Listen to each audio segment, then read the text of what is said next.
বিয়ে বিয়ে খাওয়া শেষ হবে না। জানুয়ারি, ফেব্রুয়ারি, ডিসেম্বর মাস থেকে শুরু করে যে বিয়ে আর বিয়ে, বিয়ে কখনোই খাওয়া শেষ হবে না। এই সময়টা বিয়ে মুসলমানি মানে সমস্ত খাওয়া-দাওয়া এই সময়টাই হয়। আর সমস্ত আনন্দ যা আছে সব এই সময়টা হয়। তো যাই হোক আসসালামু আলাইকুম, তোমরা সবাই কেমন আছো?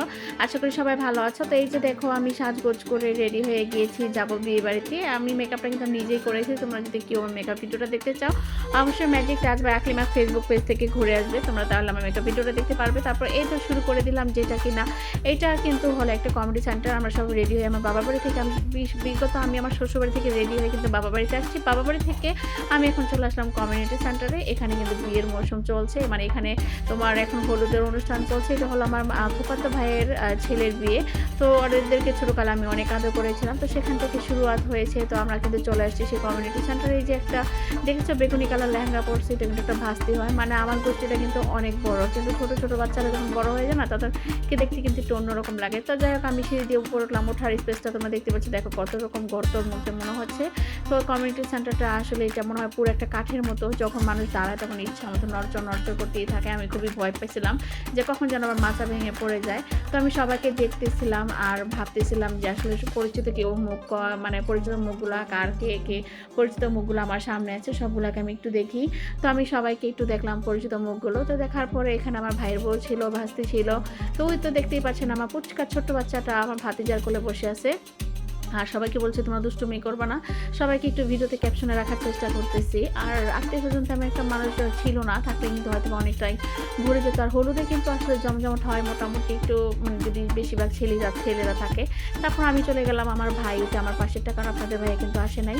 দিয়েছিলাম এক ভাইস্তাকে যে বাবা একটু ভিডিও করবে। সেই ভাইস্তার ভিডিও করতে যে একবার ব্যাকা করে একবার চ্যাপ্টা করে মানে এরকম একটা অবস্থা করেছে, সে আমার ভিডিওতেই হলো না। তারপর একটু ছবি টবি তুলে এই যে উপরে যে স্পেসটা এখানে আসলাম যে দেখি এখানে কি হয়। তো আসার পরে দেখি এখানে ছোট ছোট বাচ্চারা খেলাধুলা করতেছে আর উপরে এই বাচ্চারা নাচতেছে আর এরকম করে মানে বক্সটা নড়তেছে। আমার খুবই ভয় লাগতেছিল। তারপর আমার ছেলে উঠতেছে, বলছি বাবা এখানে উঠো না, চলো চলো। যে ওরা কি আর শোনে আমাদের কথা?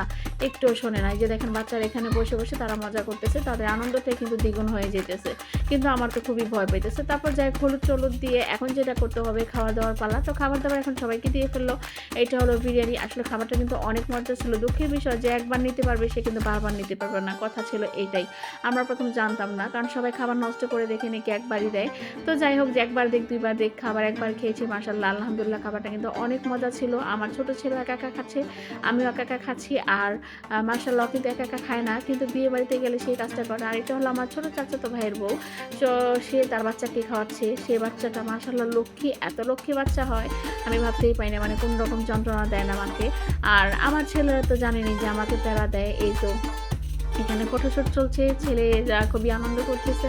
সবার খাওয়া দাওয়া পালা শেষ হয়ে গেছে, কারণ শর্টকাটে আজকে হলুদ শেষ হয়ে গেছে। আমি কখনো এরকম করে হলুদ দিই নেই, মানে এত তাড়াতাড়ি ঝটপট করে হলুদ কীভাবে শেষ হয়, মাত্র 1 থেকে 1.5 ঘন্টা 2 ঘন্টা এরকম লাগলো আর কি। তো আনুষ্ঠানিক বেশি সময় লাগে নাই। তারপর এখন সবাই চলে যাবে। তো ভাবলাম যে চলে যেহেতু যাবে তাহলে আমাদের আশেপাশে একটা বাগান বিলাস আছে, এটা আমার চাচাতো ভাইয়ের রেস্টুরেন্ট। তো সেখানে সবাই চলে যাব। সবাইকে বলতেছি তাহলে চলো আমরা সবাই সেখানে যাই। ওদের ভাইদের বা আমার যত মানে আমার আশেপাশে যে রিলেটিভ আছে সবাইকে বলছি। পরে সবাই বলে চলো যাই। তো আমরা এখান থেকে যাওয়ার স্টার্ট শুরু করে দিলাম। এখান থেকে আবার কালকে আবার এখানে আসতে হবে, কারণ কালকে এখানে অনুষ্ঠান আছে, বিয়ের অনুষ্ঠান এখানেই করবে। তো আমরা এখন নামতেছি আর দেখেন কি অবস্থা, মানে মনে হচ্ছে কোনো একটা গর্তে নামতেছি। এটা কোনো একটা মানে আসা যাওয়ার রাস্তা কি এরকম হয় বলেন? এইরকম গর্তের মতো কেমন মনে হচ্ছে, মনে হয় কোনো ভিতরে কোনো আন্ডারগ্রাউন্ড আমরা ঢুকে যাচ্ছি। তো আসলে এটা কিন্তু রাস্তা এখান থেকে উপরের দিকে উঠতে হয়, আবার এদিক থেকে নিচের দিকে নামতে হয় এই রাস্তাটা। আর কি মানে একটু ভয় লাগছে। তারপর যাই হোক আমরা কিন্তু চলে আসলাম ফাইনালি বাগান বিলাসে। এটা হলো আমার চাচাতো ভাইয়ের রেস্টুরেন্ট। তো এখানে আসার পর আমরা ফুপু বাসতে একটু মজা করতেছি, আমরা এখানে ভিডিও করতেছি। আসলে ভিডিওটা করতে কিন্তু ভালোই লাগে, একটু আনন্দ উল্লাস করতেছি। আর এই তো আমার ছোট ছেলে এখানে খুবই মজা করতেছে, সে দোলনা খেলতেছে। আসলে ভিডিওটা কিন্তু চাচ্ছিলাম অনেক বড় করতে, কিন্তু ভিডিও বড় করতে গেলে দুঃখের বিষয় যে আসলে বড় ভিডিও কেউ দেখতে চায় না। তার জন্য আপনাদের সাথে শর্টকাট ভিডিওটা উপস্থাপনা করে ফেললাম। তারপর এখন আমার ছোট ছেলেকে বারবার বলতেছি চল আমরা চলে যাই, সে যাবে না। সে বলতেছে সে আরও এখানে থাকবে। বলতেছে সবাই কিন্তু আমাদেরকে ছেড়ে চলে যাচ্ছে, মানে তার একটাই কথা যে সবাই চলে যাক, তুমি যাবা না। মানে সে যতটুকু আনন্দ নিতে চায়। তারপর আর কি করার, পরে ভাবলাম যে বাবা আর থাকা যাবে না, চলো। তো সবাইকে নিয়ে আমরা হাঁটা শুরু করে দিলাম, কারণ এখন অটো খুঁজে পাচ্ছি না। অটো আমাদের একটা অটো দিয়ে হবে না, আমাদের সাথে আরও লোক ছিল তারা চলে গেছে। এখন শুধু একটা অটো দিয়ে আমরা কীভাবে যাবো? এখানে তো আমাদের সাথে অনেকগুলো লোক আছে, কারণ আমারই কিন্তু লাগবে একটা অটো, আমার ভাইয়ের বউ আছে তাদের সাথে লাগবে একটা অটো, এইভাবে হয় না। তো সবাই বলতেছে চলো আজকে হেঁটে হেঁটে যাই আমাদের বাসাতে। যে আমরা এখন কিন্তু হেঁটে হেঁটে আমাদের বাসার গন্তব্যস্থানে চলে যাচ্ছি। আর রাস্তাটা দেখেন কত নির্জন। কিন্তু নির্জন হলেও কিন্তু আমাদের নিজেদের এলাকা কখনো ভাবতে পারি নাই এত সুন্দর হয়ে যাবে। আমার ছেলে বলতেছে, "আম্মু আমার পা ব্যথা করতেছে।" তো বলতেছি, "তুমি আমার একটা ভাস্তা, তাকে বলছি একটু কোলে নিয়ে নিয়ে যাও আমার ছেলেটাকে।" তারপর আমরা ভাস্তি, ফুপু, ভাইয়ের বউ সবাই একসাথে হাঁটা শুরু করছি। হাঁটা শুরু করার পর আস্তে, আস্তে আমরা কিন্তু হাঁটতে, হাঁটতে চলেও আসলাম। তো চলে আসার পরে এখানে একটা দোকান ছিল। সেই দোকান থেকে আমার ভাই বলতেছে, "তোরা কি খাবি? তাহলে ঠান্ডা কিছু খা।" এটা হলো আমার ভাই, আমার ছোট চাচার বড় ছেলে। তো আমি সে বলল, "তাহলে কোল্ড ড্রিংকস নে।" তারপর শেষ পর্যন্ত কোল্ড ড্রিংকস নিলাম, এখন কাপ নাই। তাহলে কি করার? এই যে এরকম একটা চায়ের কাপ ছিল, চায়ের কাপগুলো আনলো। তো আমরা সেখানে করে সবাই এখানে কোল্ড ড্রিংকস খাচ্ছিলাম। আসলে মজাই কিন্তু লাগতেছে।